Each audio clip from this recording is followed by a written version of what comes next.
반갑습니다. 오늘 저와 함께 여호수아서 1장 같이 보시도록 하겠습니다. 여호수아서 1장 1절로 9절 다 같이 읽도록 하겠습니다.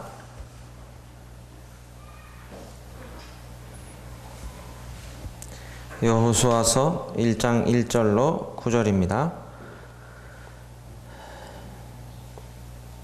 다 같이 읽겠습니다. 시작.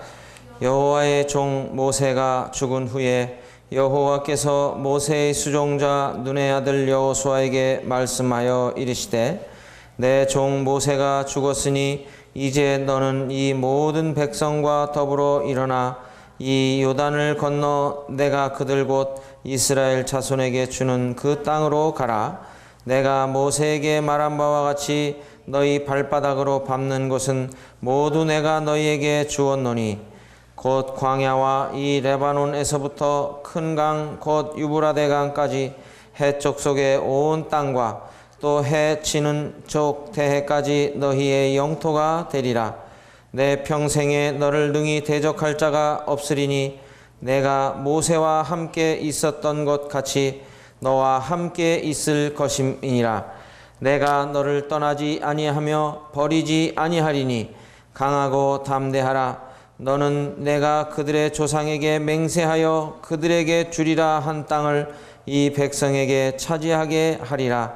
오직 강하고 극히 담대하여 나의 종 모세가 내게 명령한 그 율법을 다 지켜 행하고 우로나 좌로나 치우치지 말라. 그리하면 어디로 가든지 형통하리니 이 율법책을 내 입에서 떠나지 말게 하며 주야로 그것을 묵상하여 그 안에 기록된 대로 다 지켜 행하라. 그리하면 내 길이 평탄하게 될 것이며 내가 형통하리라. 내가 네게 명령한 것이 아니냐. 강하고 담대하라. 두려워하지 말며 놀라지 말라. 내가 어디로 가든지 내 하나님 여호와가 너와 함께 하느니라 하시니라. 오늘은 이 말씀을 통해서 강하고 담대하라 하는 이러한 제목으로 말씀을 드리도록 하겠습니다.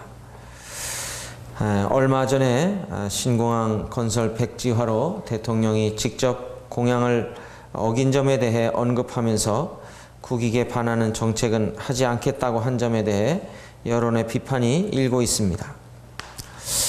한 국민이 대통령의 행정적인 무능을 비판하기는 쉬워도 본인이 대통령이 되어 실제로 업무에 관여하게 되면 그렇게 쉽지는 않을 것입니다. 한 가정, 또 한 공동체, 또 한 나라를 인도한다는 것은 얼마나 많은 고충이 따르겠습니까? 오늘 이 여호수아도 바로 이스라엘 백성을 인도해야 하는 이러한 가운데 하나님께서 이 여호수아에게 말씀하여 주십니다. 저희들이 그러나 이러한 어려움 가운데에서도 영광과 능력의 원천이 되시고 또 세상 통치자들의 근원이 되시는 분에 의하여 명예가 여호수아에게 입혀지고 큰 능력이 그의 손에 들리워지는 모습을 오늘 우리는 보고 있습니다. 또한 그가 하나님께서 맡기신 임무를 완성하기 위해서는 어떻게 해야 할 것을 본문에서 명확하게 말씀하시고 계십니다. 이것은 오늘 우리들이 어떻게 하나님의 뜻을 이루어 가야 하는가라고 하는 질문에 원리를 제공하여 주고 있습니다.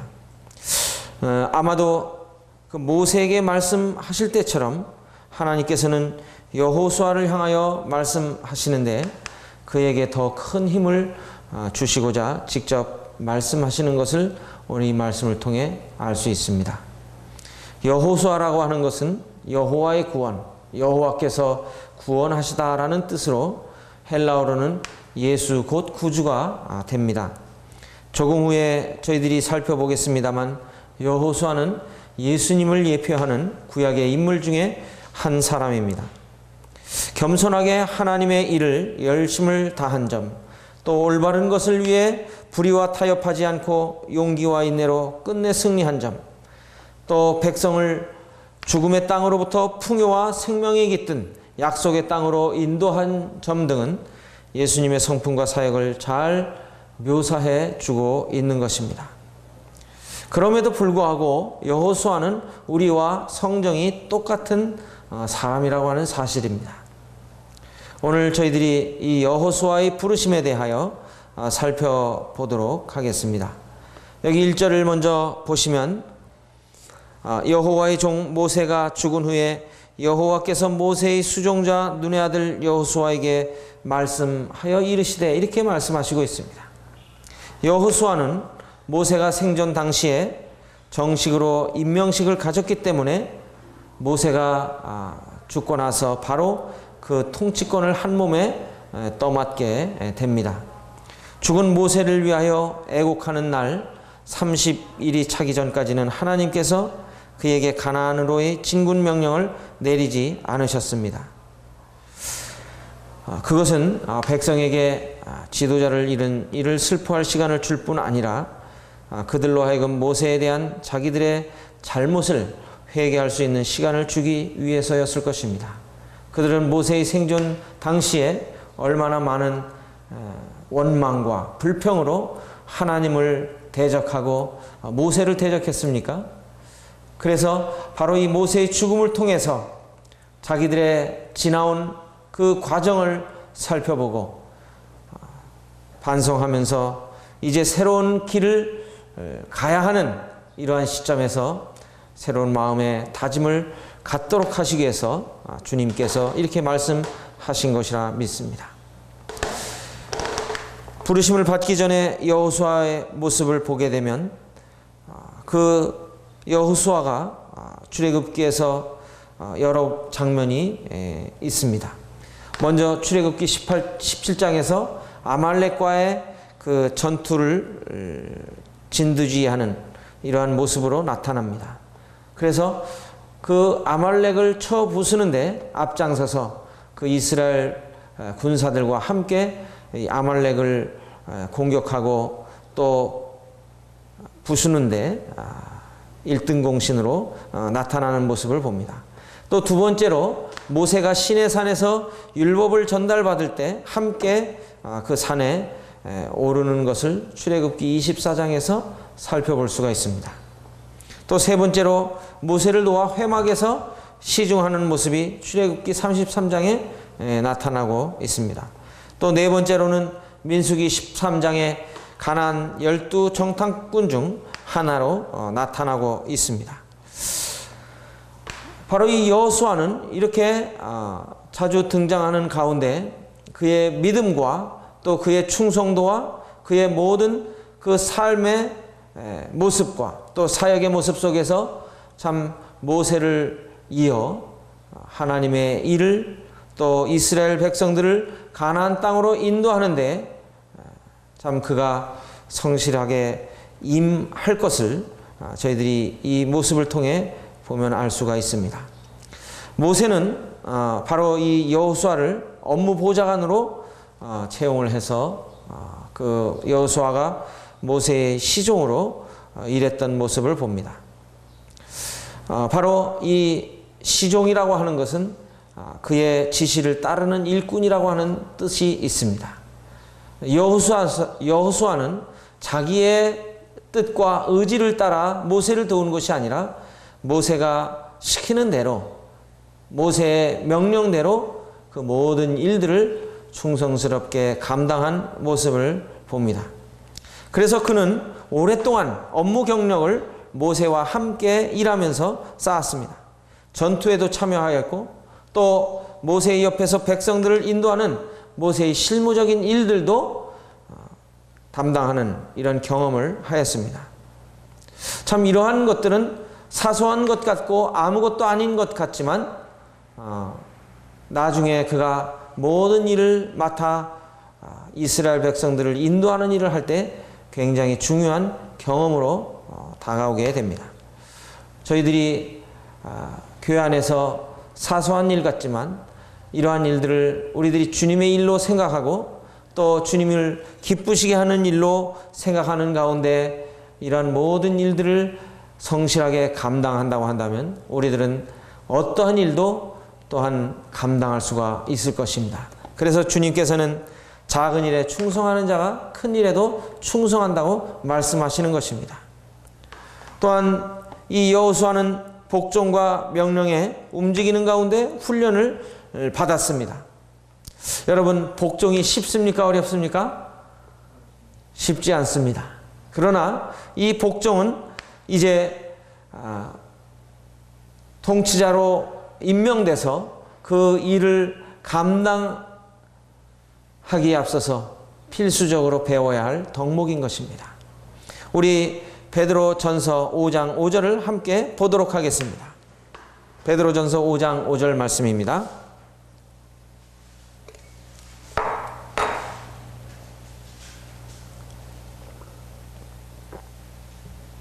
같이 한번 읽어보도록 하겠습니다. 젊은 자들아, 이와 같이 장로들에게 순종하고 다 서로 겸손으로 허리를 동이라. 하나님은 교만한 자를 대적하시되 겸손한 자들에게는 은혜를 주시느니라. 그러므로 하나님의 능하신 손 아래서 겸손하라. 때가 되면 너희를 높이시리라. 사도 베드로도 바로 젊은 사람들에게 이러한 교훈을 하고 있습니다. 성경은 한결같이 경험이 풍부하지 못하고 또 나이가 젊은 사람들에게 순종할 것을 말씀하십니다. 가정에서는 자녀들이 부모에게 순종할 것을 말씀하시고 있고, 교회에서는 젊은 사람들이 장로들에게 순종할 것을 말씀하십니다.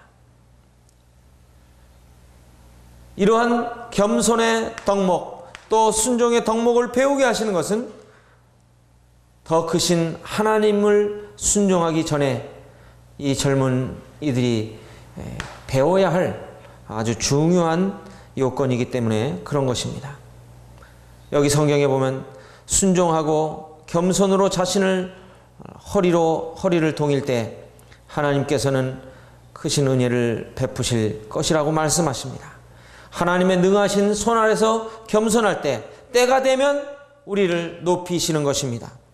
그래서 우리들이 주님의 몸된 교회를 인도하는 인도자로서의 삶을 살기 전에 먼저 그 인도자 밑에서 겸손함으로 순종을 배우지 못한다고 한다면 그 사람은 인도자로서의 자격이 충분히 갖춰지지 않았다고 하는 사실을 우리들은 염두에 두어야 할 것입니다. 또한 여호수아는 모세의 승계자로서 모세를 가까이 알았습니다.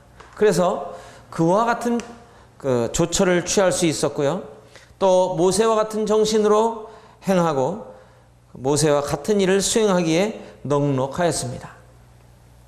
그렇습니다. 한 인도자가 이제 주님께로 간다고 할 때 그 다음 일어날 인도자는 자기의 생각과 자기의 뜻대로 그 공동체를 이루어가는 것이 아니고 인도해가는 것이 아니라 그 먼저 번 인도자가 추구했던 기쁘신 주님의 뜻을 똑같이 동일하게 수행해 나가야 하는 것입니다. 하나님께서 모세에게 주신 그 메시지와 같이 여호수아도 그것에서 반하지 아니하고 모세와 같은 일을 행했던 모습을 볼 수 있습니다. 여기서 바로 여호수아는 그리스도의 예표가 되는 모습을 또한 봅니다. 모세는 율법을 대표하는 자였습니다만 이제 그 여호수아가 모세의 시종으로 이 불리우는 이러한 모습을 보게 됩니다. 그러나 이제 여호수아는 바로 모세가 죽은 후에 모세와는 달리 하나님의 인도하심을 받아 이제 그 모든 일들을 성공적으로 수행하는 모습을 볼 수가 있습니다. 바로 율법 아래서 자라서 율법의 모든 의를 완성했던 이런 모습을 봅니다. 이것은 바로 율법의 마침이 되셨고 율법의 완성이 되신 예수 그리스도를 우리에게 상징적으로 보여주는 것입니다. 이제 하나님께서 모세가 죽은 후에 여호수아를 부르십니다. 왜 여호수아를 부르셨습니까? 모세가 이제 주님께로 가야 했기 때문인 것입니다.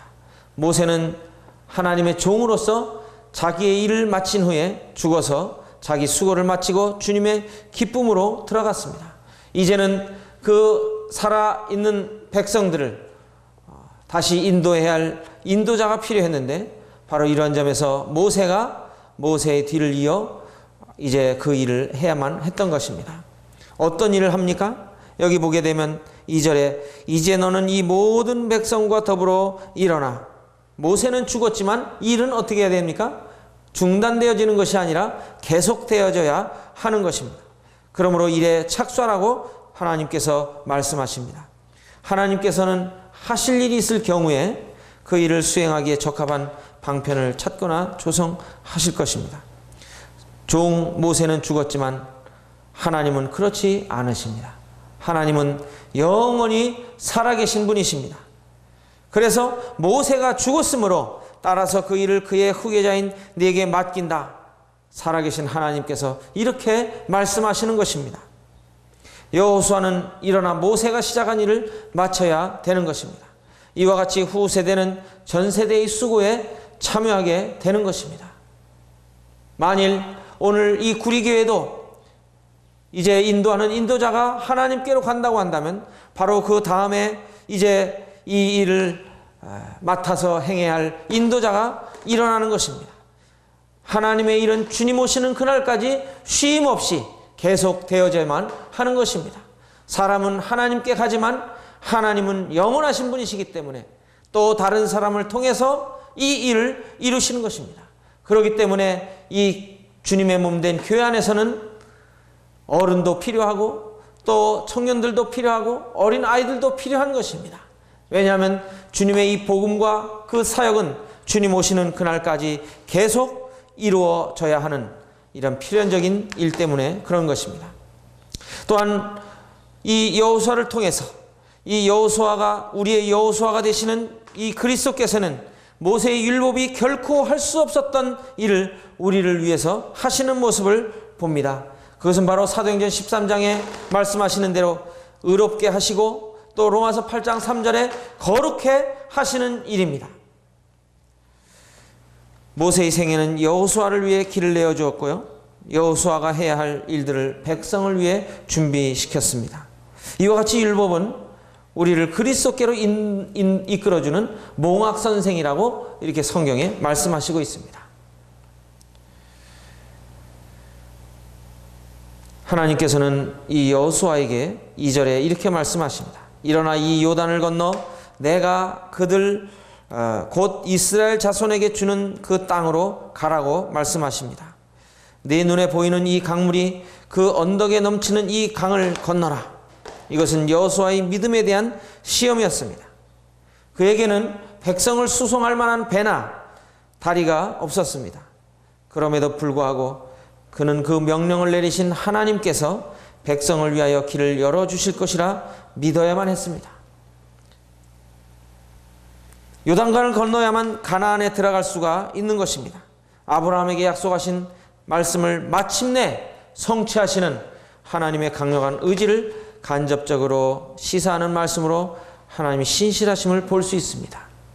비록 배는 없었지만 하나님의 능력으로 요단강을 가르게 하심으로 이제 그들을 건너게 하시는, 그들을 가나안 땅으로 들어가게 하시는 하나님의 열심을 저희들이 볼 수가 있습니다.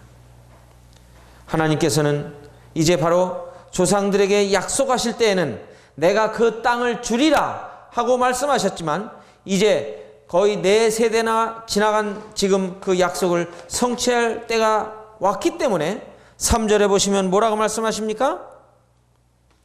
3절에 내가 모세에게 말한 바와 같이 너희 발바닥으로 밟는 것은 모두 내가 너희에게 주었다고 말씀하십니다. 조상들에게는 그 땅을 주리라고 말씀하셨지만 이제 바로 지금 가나안을 목전에 앞두고 있는 이스라엘 백성들에게는 이미 주었다고 말씀하시므로 이제 정복된 것은 아직 아니지만 너희 손안에 있는 것이나 다름없는 것이라고 말씀하시고 있습니다. 우리가 믿는 믿음은 바로 이와 같은 성격을 띠고 있습니다. 히브리서 11장 1절에 보게 되면 믿음은 바라는 것들의 실상이요 보지 못하는 것들의 증거라고 말씀하십니다. 우리들이 아직 천국 가지 못했습니다만 우리들이 하나님 나라의 영원한 그 생명, 하나님과 함께 누릴 그 영원한 축복을 아직은 실제적으로 누리지 못하였지만 이제 실제적으로 누리는 것 같이 성경은 말씀하시고 있다고 하는 사실입니다. 구약의 많은 믿음의 선진들, 또 오늘날 많은 믿음의 선배들이 바로 이와 같은 믿음으로 주님을 바라보며 믿음의 길을 달려갔다고 하는 사실입니다. 여러분, 그 땅을 받은 사람들이 누구입니까? 이스라엘 자손입니다. 왜냐하면 그들은 야곱의 자손이기 때문입니다. 야곱은 이 약속을 받을 때 이스라엘이라고 하는 이름을 불리웠습니다. 이제 그 야곱의 자손인 이 백성들은 이제 하나님께서 그 선조들에게 약속하신 그 약속의 말씀을 성취하는 그 목전에 두고 있던 것을 봅니다. 동으로는 유브라데스 강, 또 서로는 지중해, 남으로는 아라비아 사막, 북으로는 레바논까지 주님께서 그들에게 약속해 주시는 모습을 이 4절을 통해서 볼 수가 있습니다. 만일 그들이 더 순종했다면 아마 하나님께서는 이 땅뿐 아니라 더 많이 주셨을 거예요. 사도행전 2장 5절에 보게 되면 이 모든 지방 사람들과 다른 많은 곳에서 이후에 시간이 흐름에 따라 많은 사람들이 유대교로 개종한 모습을 볼 수 있습니다. 참 이러한 모습들을 보게 될 때 하나님께서 하시는 일은 참 우리의 생각과는 정말 전혀 차원이 다른, 하나님 하시는 일은 우리의 지혜나 또 지식으로는 판단할 수 없는 놀라우신 하나님의 지혜를 볼 수가 있습니다. 여기 보면 3절에 내가 모세에게 말한 바와 같이 라는 말에 이제 땅을 받을 수 있는 조건이 함축되어 있음을 볼 수가 있습니다. 이 뜻은 무엇입니까? 바로 모세가 여러 번 너희에게 말한 것처럼 만일 너희가 나의 규례를 지키면 너희는 들어가서 그 좋은 땅을 얻을 것이라고 하는 이야기입니다. 그러나 그러한 단서와 한도 내에서 얻을 것이지 다른 방법은 없다고 말씀하십니다. 하나님께서는 우리에게 분명한 약속을 해주실 뿐만 아니라 그 약속을 받는 방법을 반드시 말씀하십니다. 그것은 일관된 내용입니다만 믿음입니다. 우리들이 그 하나님의 약속의 말씀을 믿고 그분의 말씀을 순종하게 될 때 우리들은 하나님의 그 말씀하신 약속의 말씀들을 취할 것입니다. 여기 보게 되면 너희 발바닥으로 밟는 것이 너희 소유가 될 것이다. 너희 발을 그 위에 디디기만 하면 그것을 취할 것이라고 말씀하십니다. 여러분, 하나님께서는 오늘 우리들에게 많은 신령한 복을 주셨습니다만 어떤 성도들은 그 신령한 복을 누리는 삶을 살고 어떤 성도들은 그 신령한 복을 누리지 못하는 이유가 무엇입니까? 이것을 믿음으로 취하는 법을 모르기 때문입니다. 하나님께서 우리에게 주신 이 신령한 많은 것들은 이 땅에서 이 믿음으로 우리들이 성취해야 하고 그것을 믿음으로 잡아야 할 필요가 있는 것입니다. 하나님께서는 이제 이 여호수아를 격려하시는 약속의 말씀들을 하시고 있습니다. 여기 5절을 보게 되면 하나님께서 여호수아에게 무엇이라고 말씀하십니까? 5절 다 같이 한번 읽어보겠습니다. 시작. 내 평생에 너를 능히 대적할 자가 없으리니 내가 모세와 함께 있었던 것 같이 너와 함께 있을 것임이니라. 내가 너를 떠나지 아니하며 버리지 아니하리니. 여기 보면 하나님이 여호수아를 격려하시면서 분명한 약속을 하십니다. 그것은 하나님이 여호수아와 함께 하신다는 약속입니다. 모세와 함께 하셨던 것 같이 내가 여호수아와 함께 하겠다. 여호수아에게 이것보다 더 큰 위로와 격려와 힘이 어디 있습니까? 내가 너와 함께하여 너로 하여금 그들을 가나안 땅에 정착시킬 수 있도록 하겠다. 모세가 행한 것은 하나님이 그와 함께 하셨기 때문입니다. 여호수아에게 하나님이 함께 계시다는 마음이 모세처럼 늘 있었던 것은 아니지만 그래도 하나님이 늘 함께 계시다면 그 역시 형통하게 될 것입니다. 여러분, 구약의 많은 믿음의 선진들의 모습을 보십시오. 그들이 형통할 수 있었던 단 한 가지 비결이 무엇입니까? 하나님이 함께 하셨다고 하는 사실입니다. 오늘 저희들의 삶에 형통이 있을 수 있는 단 한 가지 비결은 무엇입니까? 하나님이 우리와 함께 하신다는 분명한 약속을 붙들고 나가는 것입니다.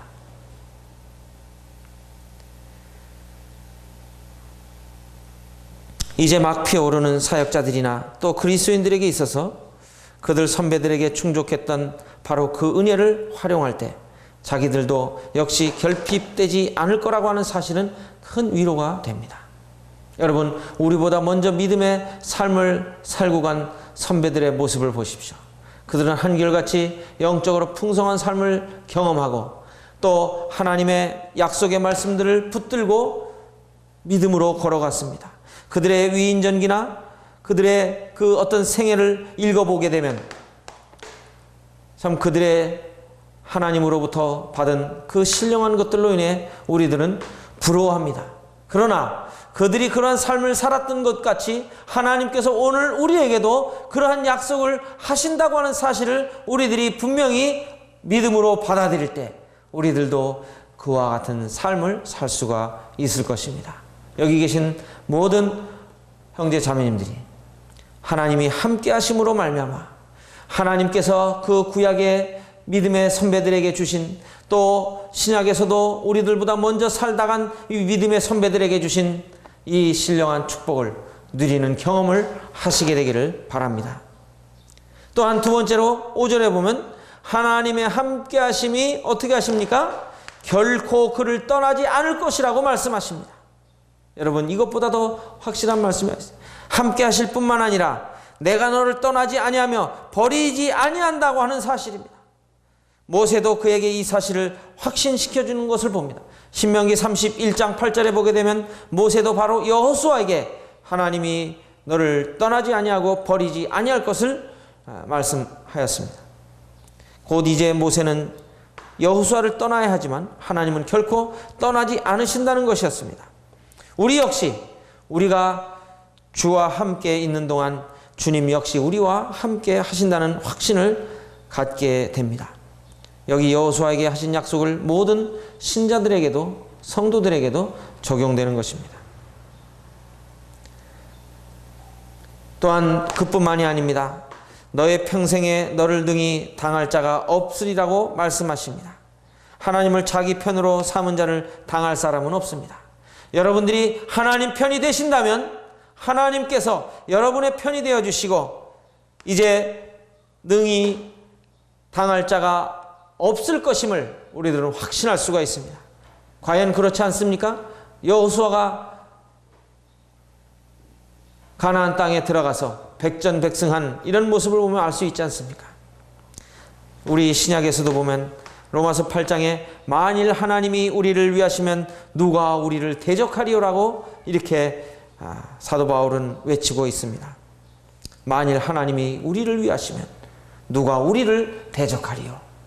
우리를 대항할, 우리를 대적할 자가 아무도 없다고 하는 사실이 얼마나 큰 감사와 위로가 됩니까? 또한 이 여호수아는 이 가나안 땅에 들어갈 뿐만 아니라 그가 직접 이스라엘 백성에게 이 땅을 나누어 줄 것을 말씀하시고 있습니다. 그는 담대해야 됩니다. 왜냐하면 그로부터 땅을 분배받게 될 백성들의 성격이 좋지 않기 때문입니다. 그는 그들이 얼마나 고집세고 불평 많은 백성인지 알았고 자기 선임자 때 그들을 다루기가 얼마나 어려웠는지 알고 있습니다. 우리 교회에서도 참 많은 성도들이 함께 하지만 다 각기 성격이 틀리기 때문에 이러한 그 성도들을 인도하고 성도들을 말씀으로 양육하면서 돌아볼 때 이것이 사실 쉬운 일이 아님을 알 수가 있습니다. 그러나 하나님께서 이제 그러한 일들을 능히 감당케 하시고 이 모든 일들을 성공적으로 완수하게 하실 것을 이 여호수아에게 약속하셨습니다. 그래서 하나님께서는 이제 여호수아에게 이 명령을 내리십니다. 여기 7절 8절을 같이 보시겠습니다. 7절 8절을 보면 오직 강하고 극히 담대하여 나의 종 모세가 네게 명령한 율법을 다 지켜 행하고 우로나 좌로나 치우치지 말라. 그리하면 네가 어디로 가든지 형통하리니 이 율법책을 네 입에서 떠나지 말게 하며 주야로 그것을 묵상하여 그 안에 기록된 대로 다 지켜 행하라. 그리하면 내 길이 평탄하게 될 것이며 내가 형통하리라. 모든 일에 있어서 여호수아는 하나님의 율법을 따르고 이것을 그의 규칙으로 삼으라고 하는 명령을 받습니다. 하나님께서는 그 율법책을 바로 여호수아의 손에 들려주시고 그에게 명하십니다. 첫째로 어떻게 해야 됩니까? 이 율법책을 어떻게 해야 됩니까? 주야로 그것을 묵상해야 할 책임이 있습니다. 왜냐하면 이 하나님의 말씀을 묵상을 통해서 모든 행동 지침이 내려지기 때문인 것입니다. 바쁘다는 구실로 묵상의 시간이 또 기도의 시간이 없다고 생각하는 사람들은 이 당시의 여호수아의 능력을 생각해 보시기 바랍니다. 여호수아가 그 약 200만이나 되는 많은 이스라엘 백성들을 인도할 때 그 율법책을 묵상할 시간이 있었겠습니까? 아마 잠자는 시간도 부족했을 것입니다. 그러나 하나님께서는 여호수아에게 바로 이 율법책을 주야로 묵상할 것을 명령하십니다. 오늘날 현대인들처럼 바쁜 사람들이 어디 있습니까? 오늘날 성도들도 삶에 너무나 분주하고 삶에 매여 있음으로 말미암아 하나님의 말씀을 묵상하는 일에 실패하고 있지는 않는지요? 여러분들은 하나님의 말씀을 주야로 묵상하는 일에 실패자이십니까? 성공자이십니까? 여기 보면 주님이 여호수아에게 말씀하신 것 같이 우리들에게도 오늘 동일하게 이 율법책을, 이 하나님의 말씀을 주야로 묵상할 것에 대한 명령을 우리들은 소홀히 여겨서는 안 될 것이라고 저는 믿습니다. 여호수아에게 10개의 몸이 있어도 그 책임을 감당하기에 모자랐을 것이지만 그럼에도 불구하고 그는 묵상을 위하여 그 시간과 생각할 것을 찾아내야 했던 것입니다. 오늘 우리들에게도 동일하게 하나님께서 하나님의 말씀을 주야로 묵상하라고 명령하시는 그 명령을 우리들은 경홀히 여겨서는 안 될 것입니다. 이것은 하나님의 그 축복의 약속들을 읽어내는 가장 중요한 단서가 되기 때문인 것입니다. 또한 두 번째로 그것을 그의 입에서 떠나지 말게 하라고 명하십니다. 다시 말해서 백성에게 내리는 모든 명령은 하나님의 율법에 일치해야 한다고 하는 것입니다. 어떤 경우에는 그는 이 모든 율법을 따라 말해야 합니다. 새로운 법을 제정해야 할 필요는 없었지만 그에게 부탁한 아름다운 것을 주의 깊고 신실하게 지켜야 했습니다. 그렇습니다. 오늘 우리들에게도 필요한 것은 그 주님의 말씀을 우리 입에서 떠나지 말게 해야 하는 것입니다. 또한 세 번째로 그는 이 모든 율법을 다 지켜 행하여야 했습니다. 여호수아는 매우 능력 있고 권위 있는 사람이지만 자신이 먼저 명령을 받고 분부받은 대로 행하여야 했습니다. 사람이 아무리 위엄 있고 지배력이 있다 하더라도 하나님의 율법 위에 설 수는 없습니다. 우리들은 하나님의 말씀 위에 서서 내 생각과 내 의지와 내 뜻대로 걸어가야 할 명분이 없는 것입니다. 여러분, 하나님의 말씀 밖에 넘어가지 마시기 바랍니다. 하나님 말씀 위에서 여러분들이 삶을 영위해 나가지 마시기 바랍니다. 오직 하나님의 말씀을 지켜 순종하는 삶을 살아가야 할 것입니다. 그래서 이 여호수아는 기록된 것을 행하여야 한다고 하는 사실을 알아야 했고요. 또 기록된 대로 행하여야 된다는 것을 알아야 했고요. 또 기록된 모든 것대로 행하여야 할 것을 알아야 했습니다. 예외나 보류가 없습니다. 우리들도 마찬가지예요. 오늘날 우리들이 이 땅에 살면서 그리스도인의 삶의 원칙이 어디 있습니까? 바로 이 성경에 있습니다. 이 성경을 우리들이 주의 깊게 살펴보고 성경을 우리들이 유념하여 살펴보면 우리들의 삶의 원리가 여기에 다 기록이 되어 있습니다. 성경 한 권이면은 우리들이 어떠한 삶을 살기에도 충분한 모든 것들을 하나님께서 여기에 기록해 주고 계십니다. 세부적인 내용들은 없습니다만 어떠한 행위도 이 하나님의 말씀을 우리들이 잘 깨달아 알 때에, 그 말씀을 순종할 때에 우리들의 삶은 이 땅에서 살아낼 수가 있다고 하는 사실입니다. 또한 그는 강하고 담대하여야 할 것을 여기 말씀하십니다. 어디로 가든지 형통하리라고 확신시켜 주십니다. 그 하나님의 약속과 임재로 힘을 얻고 그 안에 머무를 것을 이제 하나님께서는 말씀해 주십니다. 여호수아는 이미 오래전에 아말렉과의 전투에서 또 악한 정탐꾼들의 보고를 반대한 일로 그의 용기를 보여준 모습을 보았습니다. 여호수아는 하나님에 대한 믿음이 없는 것이 아니라 겸손한 사람이었습니다. 그는 자신이 그러한 일을 할 만한 능력이 없다고 생각하여 망설였던 것입니다. 그래서 하나님께서는 다음의 말씀을 그토록 자주 반복하십니다. 9절 다 같이 한번 읽어보시겠습니다. 9절 시작. 내가 네게 명한 것이 아니냐. 마음을 강하게 하고 담대히 하라.